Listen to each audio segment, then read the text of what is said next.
salon, la cuisine?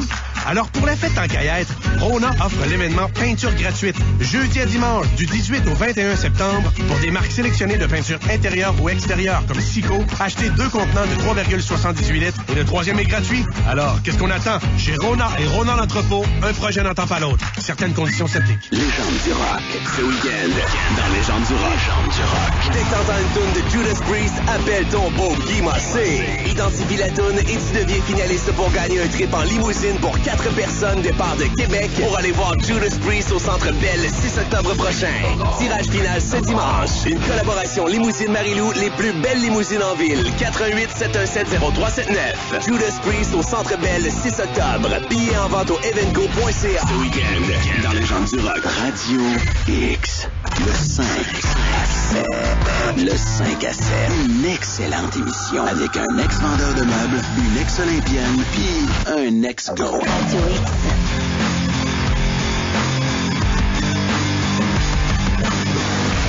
Quitter le Québec.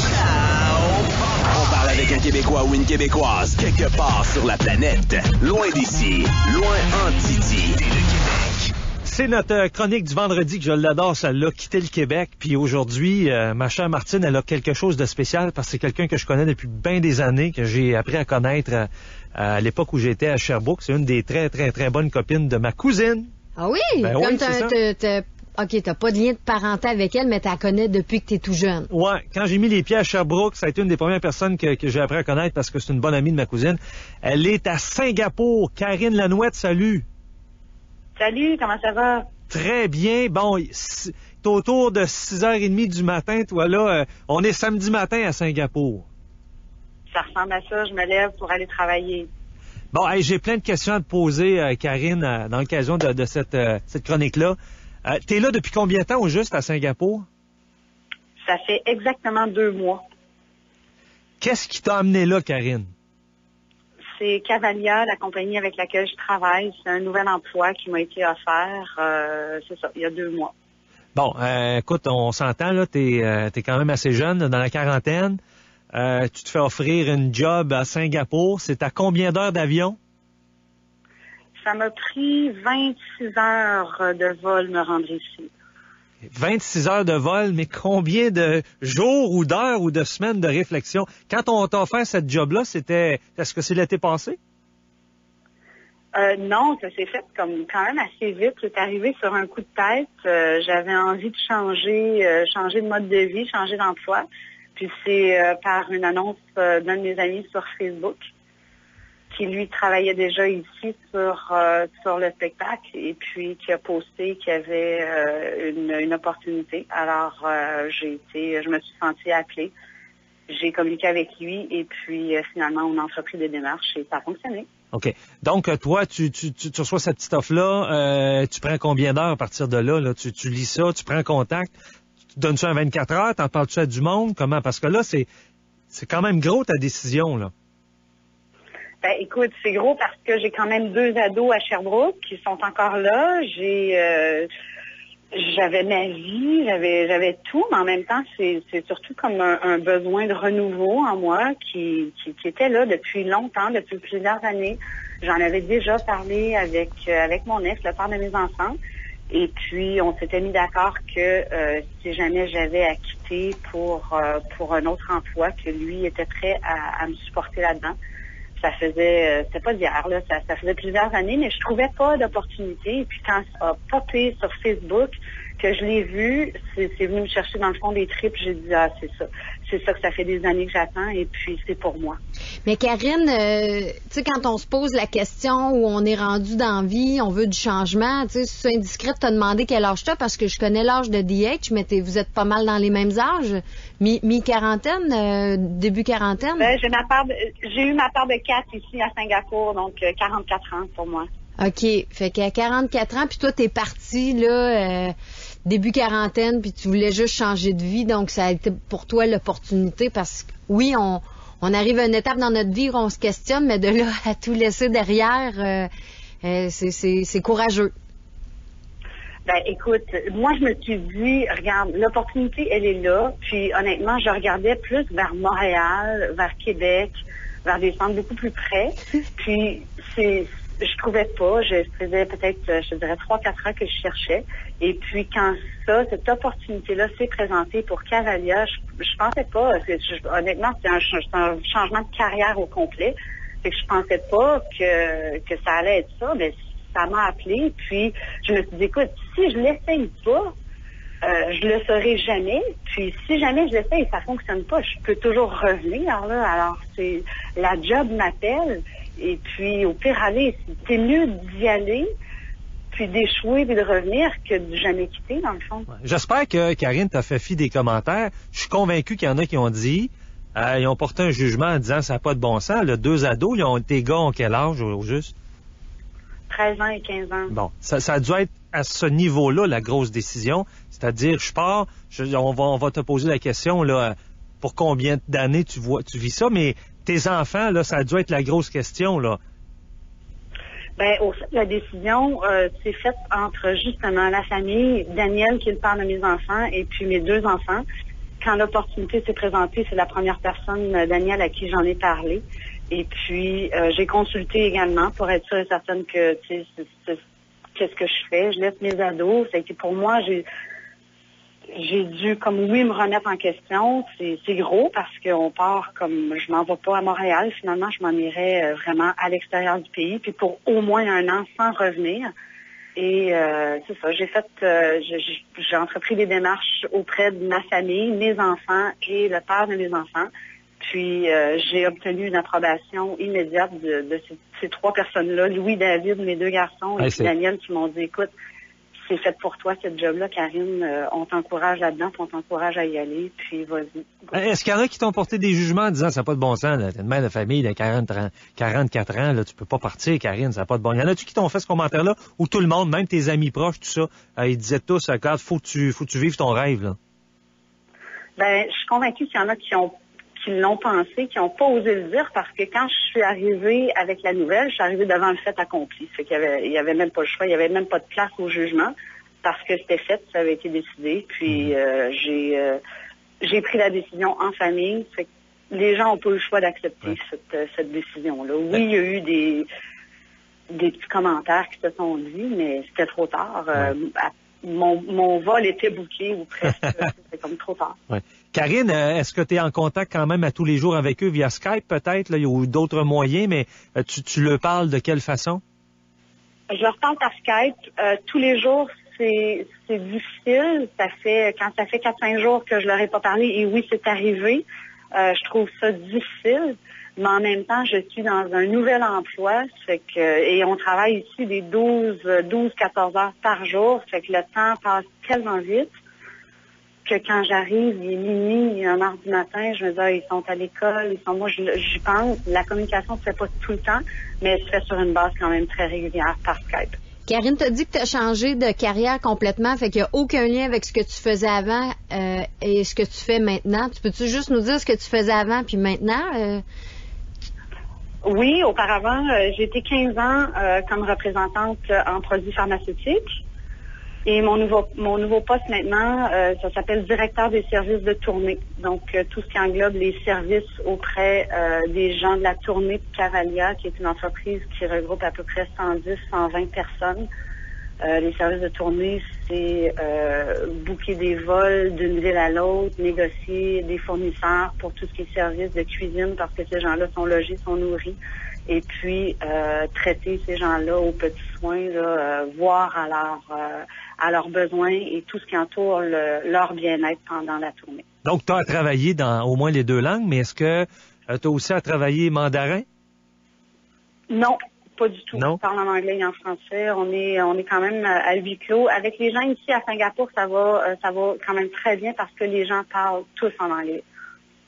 Donc, c'est une langue officielle, l'anglais, à Singapour? Oui, notre prochaine destination va être Séoul, où est-ce que ça parle aucunement l'anglais, et ça, c'est dans quelques semaines. C'est un gros défi. Ben oui. Et pour l'instant, on s'organise en anglais, malgré qu'il y a une grosse barrière de langue, dans le sens qu'ils ont un accent très prononcé asiatique. Donc, on doit les faire répéter plusieurs fois. Mais ils fonctionnent beaucoup par texto. Hein. On texte, j'envoie mes commandes à mes fournisseurs par texto. Je veux sans bouteille, sans boîte de bouteille d'eau, et puis livré mercredi, ça me revient. Donc, on se comprend par texto. Mais ils parlent généralement quand même très bien anglais ici. La job que tu t'imaginais, c'est-tu vraiment ça? C'est encore mieux? Tu sembles, en tout cas dans ta voix, tu sembles triper, tu sembles vraiment aimer. Quoi, tu fais des journées, tu dis de 12 heures, mais j'ai l'impression qu'ils passent comme 3-4 heures. Là. Tu sais, quand on aime notre job, puis on vit quasiment un rêve, là, c'est vraiment, tu sais, c'est pas tout le monde qui vit ton expérience, Karine. Écoute, c'est ça à quoi je m'attendais, oui puis non, parce que j'arrive d'une entreprise de service et là, je tombe dans une entreprise où est-ce que c'est de la production, il y a 50, 60 conteneurs qui arrivent pour vider, c'est des choses, c'est de la technique, de la logistique. J'ai été beaucoup, je suis encore dans ma learning curve, si je peux l'appeler ainsi. Oui. Ma courbe d'apprentissage, elle est énorme, fait que non, je vois pas encore le temps passer. Ceci étant dit, ça fait encore 2 mois, je suis encore dans ma lune de miel, fait qu'on pourra se reparler dans 6 mois. Et j'adore, oui, j'aime, c'est ce que je pensais, et encore mieux en effet, parce que les gens pour qui je travaille sont absolument extraordinaires. Mais Cavalia, c'est québécois, fait que toi, t'es entouré de Québécois en majorité? La majorité des gens sont québécois. On a une troupe d'à peu près 110-120 personnes, et puis c'est peut-être la moitié de ceux qui est québécois. Quelle langue vous parlez sur le terrain? Est-ce que entre Québécois, vous parlez le français ou c'est toujours l'anglais sur le terrain? Entre Québécois, on parle en français et puis, évidemment, par respect, les autres parlent tous l'anglais. Donc, quand il y a quelqu'un dans le groupe qui parle pas français, ben à ce moment-là, la langue officielle devient l'anglais. Ouais. Là, tu nous disais que ça faisait une couple de mois que tu es sur place. Les premiers faits marquants que tu as pu vivre en arrivant à Singapour. Oh my God, la température. Hey, moi, j'ai vu là du 23-24 la nuit, 30 degrés le jour. C'est ça à l'année, hein?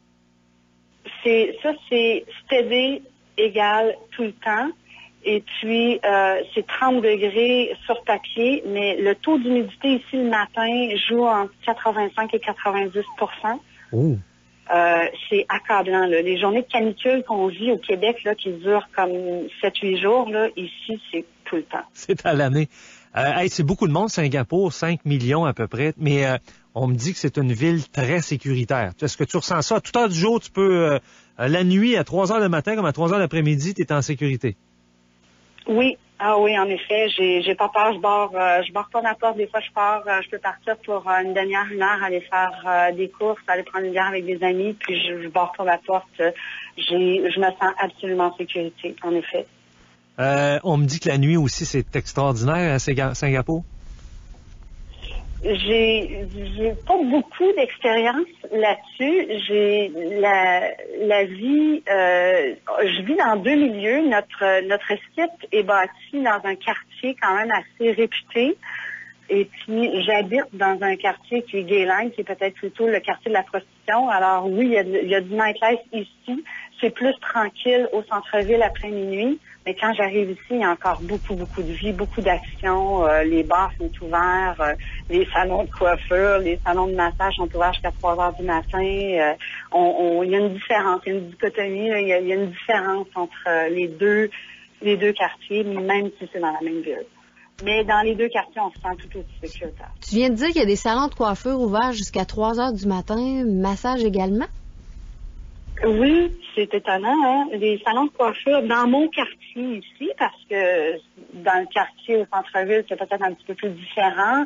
Il y a le MBS, qui est le Marina Bay Sands, qui est là où est-ce qu'il est le gros hôtel, le fameux hôtel Marina Bay Sands, et le centre d'achat, qui sont ouverts à des heures plus traditionnelles. Mais quand tu sors des endroits plus touristiques, qui est dans le quartier dans lequel je vis. Oui, ici, il y a du nightlife et puis ça vire jusqu'à 3 heures du matin et puis il y a des boutiques d'ouvertes et il y a des salons de coiffure. En effet, tu peux aller te faire coiffer à 1 heure du matin et même te faire masser. C'est très riche. Il y a une statistique qui dit qu'en 2009, c'était la ville où il y avait la plus forte concentration de millionnaires devant la Suisse, le Qatar, le Koweït et Hong Kong. Est-ce que tu sens ça que c'est très abondant au niveau monétaire? Encore une fois, c'est une dichotomie. D'un côté, oui, mais de l'autre côté, non. Je me demande comment les gens font pour vivre. Il y a beaucoup de millionnaires et de milliardaires, en effet, qui sont pour la plupart des CEO, des chefs, des présidents de compagnie, mais en même temps, puis c'est ce que je discutais avec mon chauffeur de taxi tantôt, j'ai dit, il y a peut-être un CEO pour 100, 200 employés, et les gens moins fortunés travaillent 2 fois et 3 fois plus fort pour être capables d'arriver à leur fin. Donc oui, c'est très, très riche, mais il y a l'envers de la médaille également. Ouais. Est-ce vrai qu'ils sont assez sévères au niveau de certaines réglementations? Par exemple, la gomme, là, la chewing gum, c'est pas accepté, puis faut pas que tu te fasses prendre en acheter par terre parce que tu peux aller à des amendes de 500 jusqu'à 1000 $. Ça, c'est une autre chose qui a perturbé ma vie. Ici, là, ils ne vendent pas de chewing-gum. Moi qui achète mes paquets de gomme au Club Price en quantité industrielle, j'ai hâte de changer de pays pour pouvoir manger de la gomme. Oui, en effet, t'as pas le droit. T'as le droit d'en apporter 2 paquets quand tu arrives dans le pays. Donc, tu es limité à 2 paquets de gomme. Et si tu es pris à acheter ton chewing-gum par terre, c'est une amende. Moi, j'ai une anecdote qu'il y a une personne qui m'a raconté ici qu'il y a un policier en civil qui l'a attrapé et c'est une amende immédiate de 300 $. Bon, c'est ça. Il y a beaucoup de policiers civils, hein? Écoute, j'en ai pas vu parce que je cours pas, je passe pas mes journées à courir les rues, mais ce que je me suis fait dire, oui, il y en a beaucoup. Bon. Qu'est-ce qu'il y a à part ça qui sort de l'ordinaire, là? Bon, on parle de la gomme ballon, mais à part ça, là, y a-tu, je pense qu'au niveau tu parlais des prostituées tantôt, mais de ce que j'ai lu, là, au niveau de la pornographie, tout ça, c'est pas toléré à Singapour. La prostitution, elle est tolérée. D'ailleurs, ici, dans le quartier où j'habite, qui est Geylang, il y en a beaucoup. Et puis, je soupçonne, même que il y a quelqu'un qui me l'a dit, je soupçonne que justement les salons de coiffure et de massothérapie ouverts jusqu'à 3 heures du matin, c'est peut-être justement un front pour la prostitution. Il y en a beaucoup ici et c'est toléré dans certains quartiers de la ville uniquement. Ah, je ne sais pas si tu as fait ta recherche, mais ici, là, on parle de grève. Là, c'est un automne qui est très, très chaud. Mais je pense que la grève, elle est interdite à Singapour. Honnêtement, j'ai pas de réponse là-dessus. Je pourrais pas dire. Ce que je sais, c'est qu'il y a beaucoup. Attends. Non, j'ai pas la réponse là-dessus. OK. C'est correct. C'est normal. C'est quand même 2 mois que tu es là. J'ai vu sur ton Facebook... T'es allé dans des piscines, là, écoute, extravagantes, là. Est-ce que c'était à Singapour ou c'était proche de Singapour?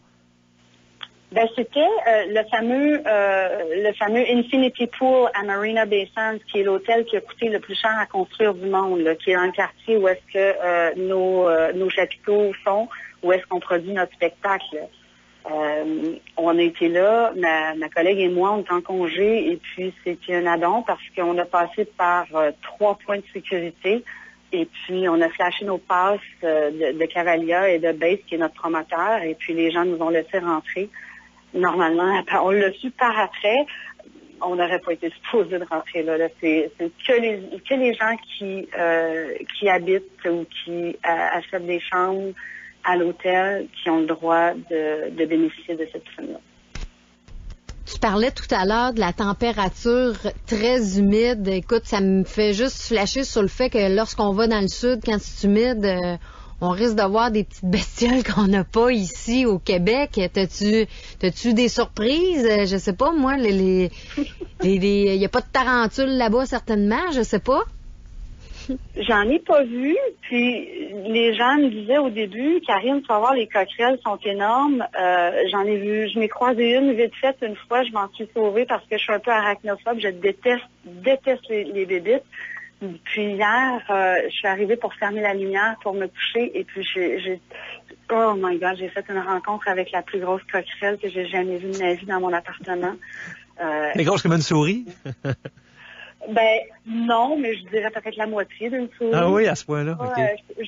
Je l'ai pas mesuré, là, mais c'est gros. Ouais. Puis ici, il y a un jour, peut-être d'un quart de pouce dans les portes qui ne sont pas isolées, tu sais, au bas des portes, là. Fait que c'est facile pour les bébites de s'infiltrer. J'en avais jamais vu en 2 mois et j'en ai vu une dans mon appartement hier pour la première fois. Karine, bon, là, tu sais, c'est bien beau, là, puis t'es en lune de miel, mais y a-tu quelque chose qui te tape ses nerfs, à mis à part le chewing-gum, là? Y a-tu quelque chose qui, Tu dis, ben, regarde, quand je vais quitter, je vais être bien content de quitter aussi cette situation-là ou cet événement-là ou... Ben, honnêtement, la seule chose qui me dérange, c'est la température. Littéralement, c'est accablant. Je suis pas une bébête à sucre et puis on manque d'énergie. Les gens ici sont fatigués. On carbure au café. J'ai besoin de chocolat dans le jour parce que je manque de gaz. Ça nous écrase. C'est trop. C'est tout le temps. On manque d'air à un moment donné. On n'est plus capable. Le soleil, il tape sa tête, ça n'a pas d'allure. Là, on se sent comme vraiment, tu dis 30 degrés, tu disais 30 degrés tantôt, on le sent comme si c'était 45. Oh oui. Le coût de la vie sur place, tu sais, ça te coûte combien? Je sais pas, moins de pain de lait, du beurre, la boisson, tout ça, ce qu'on consomme ici régulièrement, là. Écoute, étant donné qu'on est logé, nourri, je magasine pas nécessairement beaucoup, sauf que je peux vous dire que le lait est importé de l'Australie. Ici, il n'y a pas d'animaux sauvages, donc il n'y a pas de vaches. Notre spectacle est fureur parce que c'est avec les chevaux, donc les gens connaissent pas ça, les chevaux non plus. Ça coûte plus cher. L'alcool, c'est exorbitant. Les cigarettes, c'est encore plus cher qu'au Québec. Un paquet de cigarettes de 21 cigarettes coûte en moyenne 13-14 $. Un 26 onces de vodka va coûter à peu près 60 $. Une caisse de 24, le meilleur prix que j'ai eu pour une caisse de 24, c'est 50 $ et c'est un bon deal. On l'a pris, on a acheté 75 pour la tournée. Le prix de l'essence est à 2,30 le litre, 1,8, 1,80 pour le diesel. Les soins de santé, parce que ça, je les vois passer, sont exorbitants. Ça peut ressembler comme aux États-Unis. Cependant, si tu es habitant de Singapour, l'État défraie 60 % de tes coûts de santé. Donc, les résidents de Singapour ne défraient que 40 % des coûts. Écoute, merci beaucoup, Martine. Martine, excuse-moi, c'est Karine. T'es-tu mêlée, toi, ouais, c'est ça. Merci beaucoup, Karine. Ça a été vraiment intéressant de t'écouter. Ça passe vite, hein, 21 minutes. Comme ça, bon. Bon, hein, t'étais stressé ces questions, mais finalement, regarde, ça a bien coulé. Bon samedi là-bas, belle expérience. Il te reste encore 10 mois si tu restes là 1 an. Puis si jamais tu restes plus, on te rappellera dans 1 an à savoir là, comment tu vis ça, ton trip là-bas. Il me reste pas 10 mois, Dan. Il me reste 2 mois, en tout cas, 3 semaines, à Singapour. Mais après ça, si tu veux, je pourrais prendre des notes sur Séoul et Taipei et Hong Kong, qui sont mes prochaines destinations dans les 8-10 prochains mois. Avec plaisir, on va te suivre. Karine, on va te suivre dans tes destinations, puis on va se jaser comme ça quand tu auras fait au moins 2 mois à chaque place. Tu vas être notre Bruno Blanchet, mais penchant féminin. C'est ça. Hey, je vais aller le voir en Thaïlande en passant. C'est bon. Ça va être plaisir d'y être, je vais te parler. Hey, merci beaucoup, Karine. À bientôt. Bye-bye. Karine Lanouette qui nous parlait. 6 heures, écoute, il arrive 7 heures, là, à Singapour, tabarouette. Samedi matin, là. C'est 12 heures de plus que nous, là. C'est assez impressionnant, mais écoute, moi, j'aimerais pas faire ces rencontres de coquerelles avant de me coucher. Ça, c'est clair. Méchant trip pareil, là. Ah, mais tu sais, c'est à faire une fois dans sa vie, puis sa famille embarque. Fait que c'est cool, à part pas de remords, mais en même temps avec beaucoup d'ennuis de ses enfants. Là. Mais tu sais, c'est le genre de fille que c'est ça là que je connais un peu un bout là, puis c'est pas une fille, elle a pas peur des défis. Elle. Hey, bonne fin de semaine. Bonne fin de semaine à toi aussi. Ouais, Robbie s'en vient, on sera là lundi 5h, bye bye. Le 5 à 7. Radio X. La capsule événement, une présentation du Mont-Saint-Anne et de Stoneham, où c'est la prévente d'abonnement de saison du 20 septembre jusqu'au 13 octobre. Vous pourriez vous procurer votre abonnement de ski pour la saison 2014-2015 à prix réduit, jusqu'à 450 $ d'économie. Disponible au service à la clientèle de Vaux-Montagnes, à notre kiosque de la vie sportive ou tout simplement en ligne au soyezvite.com. Radio X, capsule événement. Les 30 septembre et 1er octobre, le CC Les Ramones présente The Electric Flag and American Music Band. Du blues, de la guitare rock avec des musiciens qui ont évolué, avec entre autres Bob Dylan et Janis Joplin. Aussi dans la programmation du CC Les Ramones, le célèbre Arturo Sandoval, les Blues Brothers et le bluesman Joey Walker. Pour plus d'infos, cclesramones.com ou 681 Rock. Les légendes du métal sont de retour à Montréal. Judas Priest, la tournée Redeemer of Souls 2014. Le 6 octobre au Centre Bell avec invités spéciaux Steel Panther. Les billets sont en vente maintenant au 1-855-310-2525 ou le evenco.ca et le nouvel album Redeemer Pillar of Souls est en vente maintenant. Pour plus d'infos, judaspriest.com. L'Académie Saint-Louis vous invite à ses portes ouvertes. Venez découvrir ce qui fait de notre école un milieu unique. Pour le volet préscolaire et primaire, le pavillon Saint-Louis de Gonzague vous accueille le dimanche 21 septembre de 13h